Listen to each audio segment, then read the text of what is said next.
Welcome to North Point. We are so happy to see you today. Choosing to get up to spend the Lord's Day the Lord's way. Heaven is obviously on your mind, and we're thankful for that. All we want to do is go to heaven. That's our desire. And we want to take as many people with us as possible. Do you know how they say opposites attract?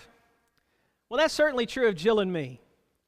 We do have a lot in common, but in many areas we are totally different. For instance, I tend to take chances. Jill likes to play it safe. I like visiting big cities. Jill would rather be in a cabin in the woods. And I think being President of the United States would be a really cool job. Jill thinks it would be absolutely awful. Just out of curiosity, how many are with me on that? You think being president would be cool? I think so. He's the commander-in-chief, controlling the most powerful military in the history of the world. He can grant clemency and pardons. He can sign executive orders and veto legislation. He rides around in a tank disguised as a limo. And his private airplane is so high-tech that many of its features are classified. He's protected by the Secret Service and is always near the nuclear football. That sounds pretty cool. But if you ask Jill, the thought of being president or the thought of being the first lady would be a nightmare. But as important and powerful as the president is, he too is just a man, right? He may have a lot of influence, he may have a lot of power, but at the end of the day, he has the same human weaknesses and frailties that the rest of us have. I mean, who can forget this scene from October 2020? Marine One to take President Trump to Walter Reed. Trump was a big guy, an energetic president, had a lot of influence, a lot of power, and yet he fell prey to coronavirus. A stark reminder that even powerful people are susceptible to serious illness and disease. Well, the guy we're going to talk about today could certainly relate to that. He was not President of the United States, but he was very powerful in his own right. His name is Naaman, and his story is in 2 Kings 5. In 2 Kings 5, verse 1, we're introduced to him. We read, Naaman, commander of the army of the king of Syria, was a great man with his master and in high favor, because by him the Lord had given victory to Syria. He was a mighty man of valor, but he was a leper. Now notice what the Bible says about him. These are some pretty impressive credentials. He was a commander of the army, a great man, in high favor. By him the Lord had given victory to Syria. He was a mighty man of valor. Wouldn't you agree that's quite a resume? Naaman was a high-ranking military official with a lot of power and a lot of responsibility. In fact, did you know Jewish tradition says that Naaman was the archer who killed King Ahab? I don't know if it's true, but Jewish tradition thinks so. He had risen through the ranks in Syria, and he had become a very important person. Some commentators today liken him to a 5-star general, or even to the chairman of the Joint Chiefs of Staff. But there was one chink in his armor. He was a leper. Leprosy was a dreaded disease. It started off with just small red spots on the skin, but before long those red spots started to spread and then they turned white. They became flaky, and the skin would literally just fall off. Not only would the skin fall off, but your hair, your toenails, and your fingernails would fall off. Your gums would become deformed, and your teeth would start to fall out. Worst of all, there was no cure for leprosy. It was terminal. So here we're introduced to this great warrior, this valiant Syrian commander. But he was a leper. And that leads us into our story today. Picking up in verse 2, we read, "Now the Syrians, on one of their raids, had carried off a little girl from the land of Israel, and she worked in the service of Naaman's wife. She said to her mistress, 'Would that my Lord were with the prophet who is in Samaria. He would cure him of his leprosy.' So Naaman went in and told his Lord, 'Thus and so spoke the girl from the land of Israel.' And the king of Syria said, 'Go now, and I will send a letter to the king of Israel.'" The Syrians were enemies of Israel. They were a constant nemesis. And on occasion, the Syrians would make raids into the land of Israel, carrying off whatever was of value, whether that be possessions or people. On one raid, they had carried off a little girl. Think about that. She had been abducted. She had been kidnapped. She had been carried off from her home to a foreign land where she's made a servant. I wonder what happened to her parents. Have you ever thought about that? Were her parents taken captive? Were her parents killed during the raid? We don't know. But now she's serving Mrs. Naaman. And one day she goes up to Mrs. Naaman and says, "You know, mistress, there is a prophet back home who I know could heal Naaman. Oh, how I wish he could go and see him." Isn't that impressive? This little girl could easily harbor a lot of resentment and revenge. She could very easily justify being happy with Naaman's condition. He deserves it. But instead she felt compassion. So much so that she goes to Mrs. Naaman and says, "Look, there is a prophet who can heal him. I know he can if Naaman could only go and see him." Well, desperate times call for desperate measures. Mrs. Naaman tells Naaman, Naaman tells the king of Syria, and the king of Syria says, "Look, I'll send you to him. I'll even write a letter of endorsement. I will write a letter to their king telling them that I've sent you for healing." Verse 5b beginning. "So he went, taking with him 10 talents of silver, 6,000 shekels of gold, and 10 changes of clothing. And he brought the letter to the king of Israel, which read, 'When this letter reaches you, know that I have sent to you Naaman, my servant, that you may cure him of his leprosy.' And when the king of Israel read the letter, he tore his clothes and said, 'Am I God, to kill and to make alive, that this man sends word to me to cure a man of his leprosy? Only consider and see how he's seeking a quarrel with me.'" Naaman not only comes to the king of Israel with a letter of endorsement from his king, but he brings lavish gifts. Did you notice he brought 10 talents of silver and 6,000 shekels of gold? I'm told that in today's currency, that would be about $80,000. So Naaman comes with $80,000 and 10 changes of expensive clothing. You might call it a bribe. You might call it a purchase. Whatever you want to call it. They thought, we'll send the letter, we'll bring some lavish gifts, and hopefully you'll find favor in their sight. The letter was very direct. "I have sent to you Naaman, my servant, that you may cure him of his leprosy." Now put yourself in the king of Israel's position. Here is this mighty Syrian commander.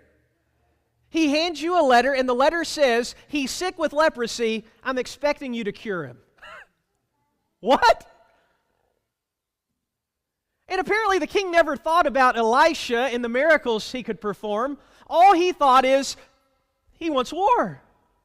This is a pretext for war. He's setting me up.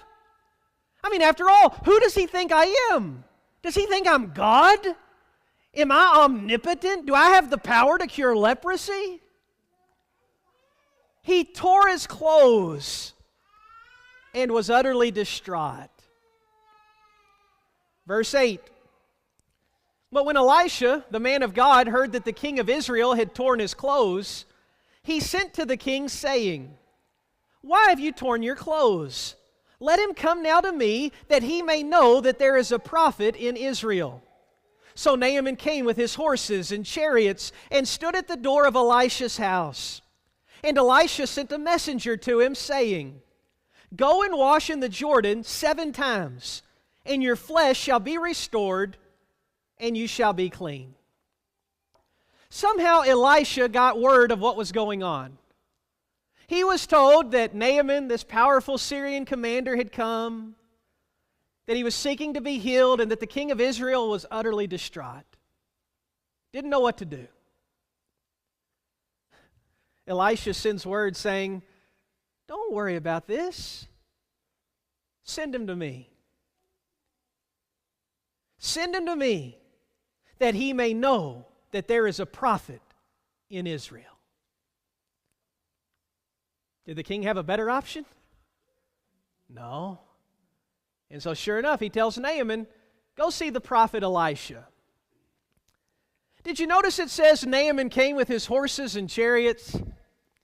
You have to understand that Samaria was a small, insignificant area. Naaman is coming with his entourage. He's coming with his horses and chariots. I got to thinking about that, and I would liken it to a presidential motorcade traveling through Elk Creek. Everybody's going to notice, right? And so here he comes, standing at the house of Elisha. But Elisha didn't even come out to greet him. Elisha sends out a messenger saying, Go and wash in the Jordan River 7 times and you'll be healed. What? Naaman was a man of prestige, a man of privilege.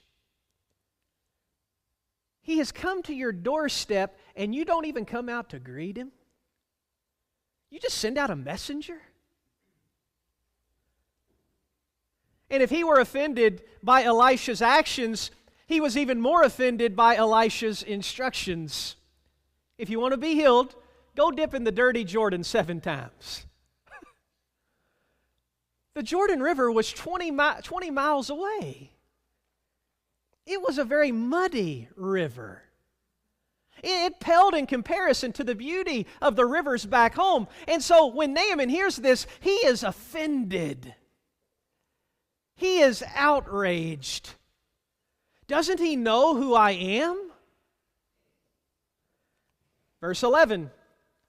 But Naaman was angry and went away, saying, Behold, I thought that he would surely come out to me and stand and call upon the name of the Lord his God and wave his hand over the place and cure the leper. Are not Abana and Pharpar, the rivers of Damascus, better than all the waters of Israel? Could I not wash in them and be clean? So he turned and went away in a rage. Naaman was angry. That's probably an understatement. He could not believe what he's seeing. I've traveled all this distance. I've got authority from my king. I've brought expensive gifts. And this is all I get? This is the treatment I receive? I don't even get to meet the prophet. He sends out a messenger, tells me to go and dip in some dirty river. Behold, I thought he would come out to me, that he'd call upon the name of his God, waving his hands over my body and heal me. That's what he anticipated. That's what he expected. You see, in Naaman's mind, this scene had already played out. But reality did not match what he thought. That's an important lesson for us. Did you notice those three words? Very, very important words. Behold, I thought. When it comes to God, that'll get you in trouble. The Bible says that His thoughts are not our thoughts. They're greater than our thoughts. But too often, people put their trust in their own thinking. Behold, I thought. Behold, Eve thought it was okay to eat the forbidden tree. Cain thought it was okay to offer a vegetable sacrifice. Nadab and Abihu thought that fire was fire. 10 of the 12 spies thought that Canaan was not conquerable. The young prophet thought he could eat with the old prophet. The Jews thought it was better to release Barabbas and kill Jesus. Do you see my point? We need to check our thinking, our thoughts, our preconceived ideas at the door. Let God be true. But Naaman wasn't thinking like that. He already knew how this would play out. He already knew how this would go down. And when it didn't, he saw red. The text says he turned and went away in a rage. Finally, verses 13 and 14. But his servants came near and said to him, My father, it is a great word the prophet has spoken to you. Will you not do it? Has he actually said to you, Wash and be clean? So he went down and dipped himself 7 times in the Jordan, according to the word of the man of God, and his flesh was restored like the flesh of a little child, and he was clean. You know, I kind of picture Naaman getting back on his chariot and heading home. Probably red-faced, grinding his teeth, clenching his fists. This guy was fit to be tied. All the time, all the effort. This is such a humiliation. Doesn't he know who I am? If you're one of his servants, probably not a good time to talk to Naaman, right? It'd be real easy to sit back and say, I'm not going to say a word to this guy. But to their credit, his servants garnered up the courage to approach him. Mr. Naaman, sir, what do you want? I know you're upset. Well, we get that. But he did say you could be healed, right? I mean, if you think about it, didn't he say that you could wash and be clean? I guess he did. This is a great word.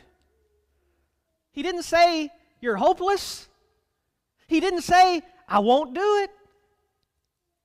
He actually did say to you, wash and be clean, right? Naaman had to swallow his pride and say, yeah, I guess so. He turned the chariot around, went to the dirty Jordan River, and dipped 7 times. I picture Naaman getting to the water's edge. He probably turned back to look at all the horses and chariots with all the men standing there. And I wonder what he was thinking. What am I doing? And then he steps into the water. And he gets out into the water waist high or better. He probably turns back a second time. Here goes nothing. 1. He's still a leper. 2. Still a leper. 3. 4. 5. What was he thinking after that 6th time? It's all or nothing. And miraculously, his skin was restored. He was healed of his leprosy. I love the language. His flesh became like that of a little child. Have you ever noticed how smooth a baby's skin feels? That was Naaman.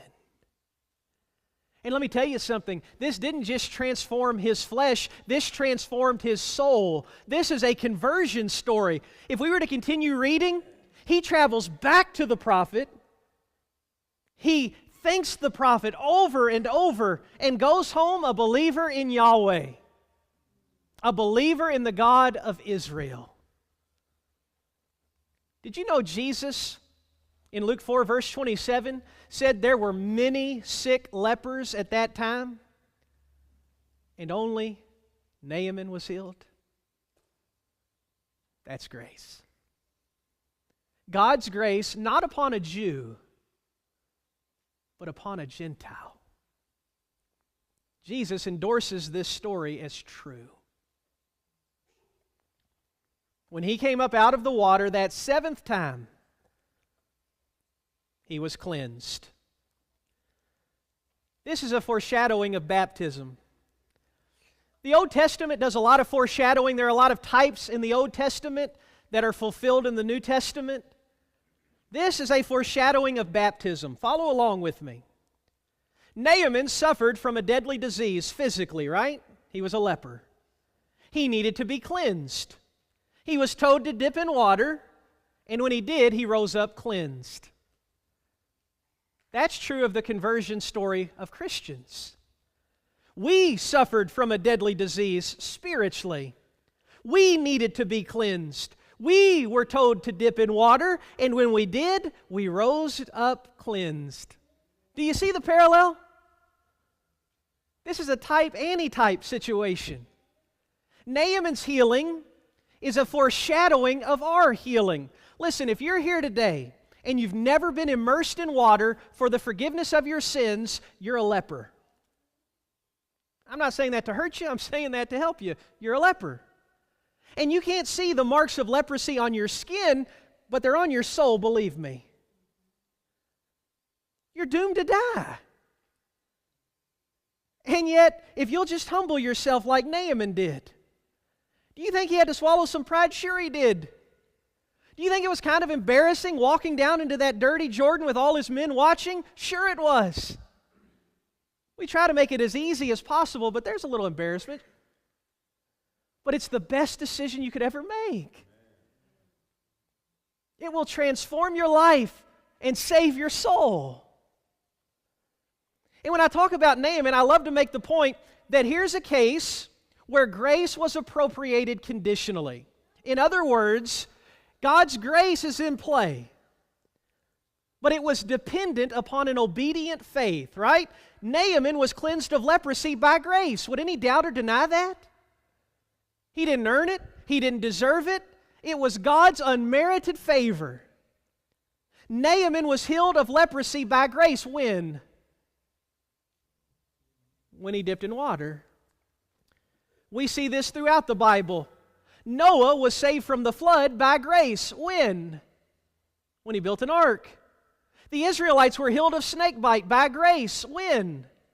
When they looked on the bronze serpent. The Israelites conquered Jericho by grace. When? When they marched around the walls. The 10 lepers were cleansed of leprosy by grace. When? When they went to show themselves to the priest. And sinners on the day of Pentecost were cleansed of their sins by grace. When? When they dipped in water. When they were baptized for the forgiveness of sins. Do you see that? People today make a huge mistake.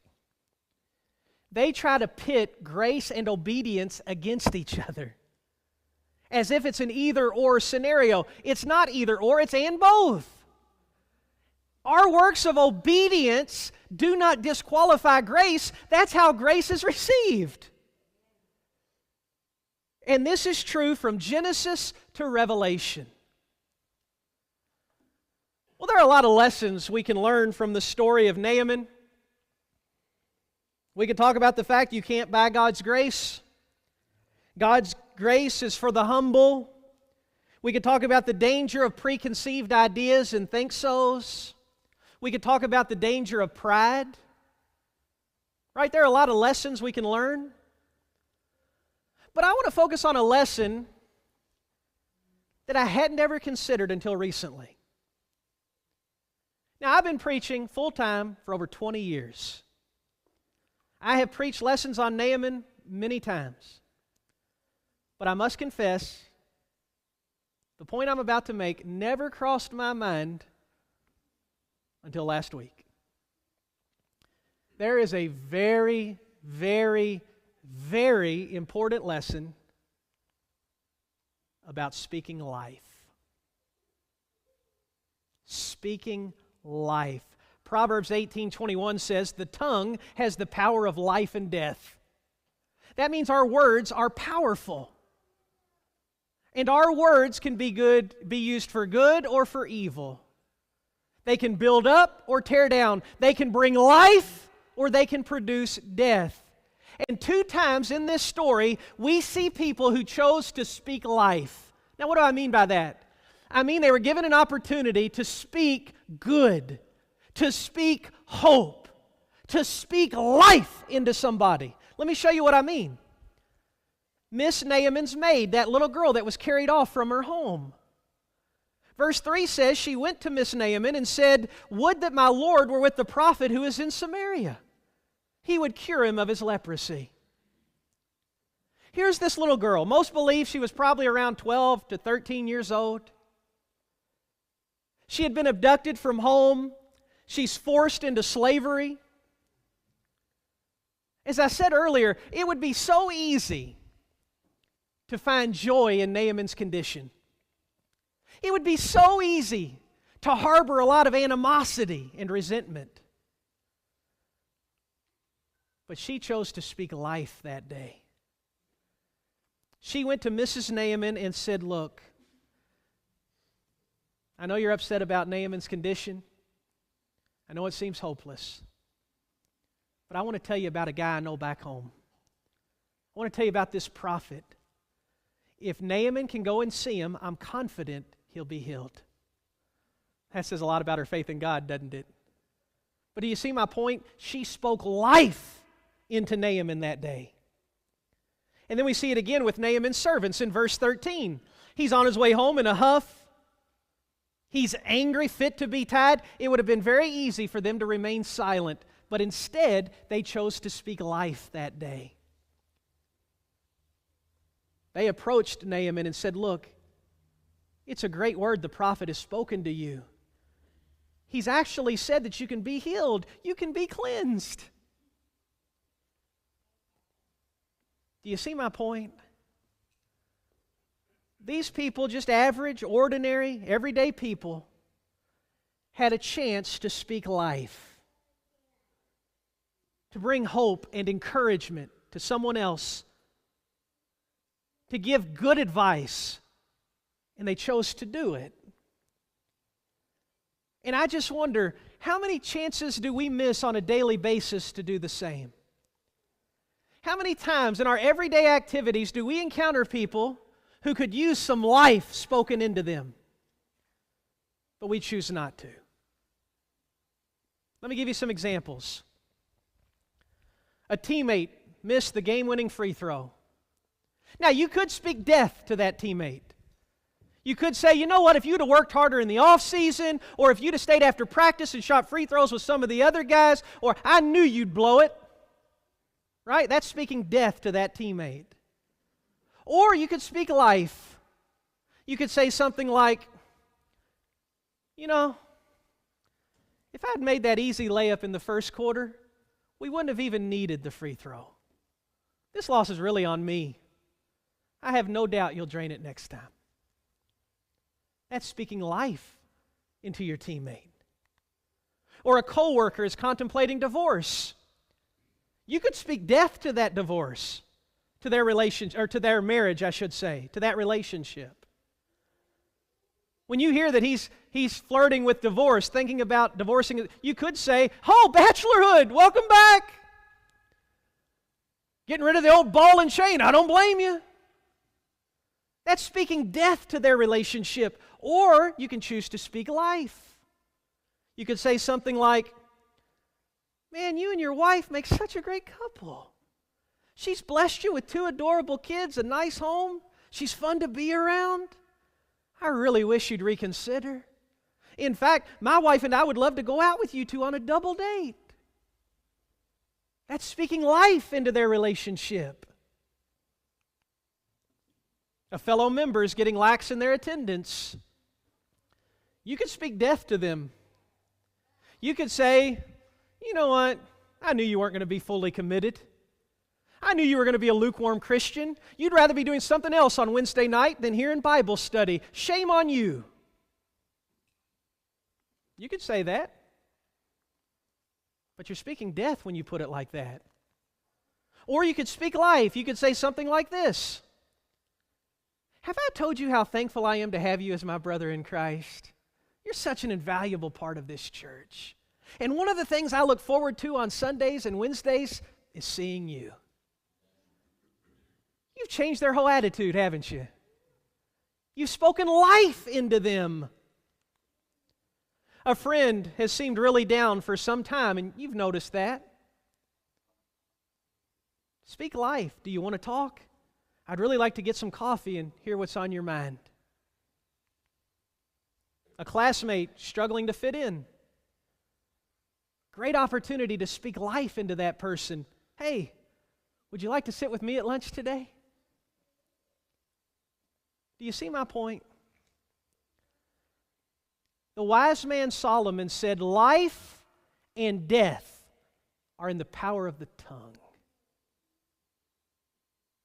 I don't even feel responsible enough to have that kind of power, but we all do. And brethren, what we say in various situations can make or break a person. It can literally bring life or death.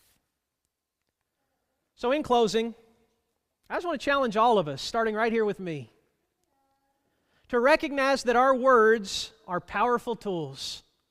They carry more weight than we realize and can greatly impact the lives of others for good or for bad. My encouragement is, let's start making it our goal to speak life into other people. You may not encounter a Naaman who's literally dying of a disease, but you'll encounter Naamans all the time. They're hurting. They feel hopeless. Their life is full of despair. They could desperately use a pick-me-up. Let's be that person. And when we are that person, guess what? Christ will be glorified, and more souls will be saved. If you're here this morning and not a child of God, we never wrap up without giving you that opportunity to put on Christ in baptism. You want to do it? You got pretty much two options. You could be Naaman before dipping, when he was arrogant, where he thought his think-sos were best. Or you can be the Naaman that humbles himself, trusts what the prophet says, goes down into the water, comes up, and then goes away praising God forevermore. That's what I'd suggest. The water's ready, it's warm. We got really cool t-shirts you can wear, take home. We'll all huddle around the baptistry to cheer you on, seeing you added to God's family. How cool is that? Being added to God's family and having the leprosy of your soul cleansed. Sounds like a great deal to me. You don't need to bring a pile of money. You don't need to bring expensive clothing. It's a free gift. It's by grace. If you want to take advantage of that, there's no better time than this time. Follow the good example of Naaman. Dip, contact the blood of Christ, and be saved, as together we stand and sing.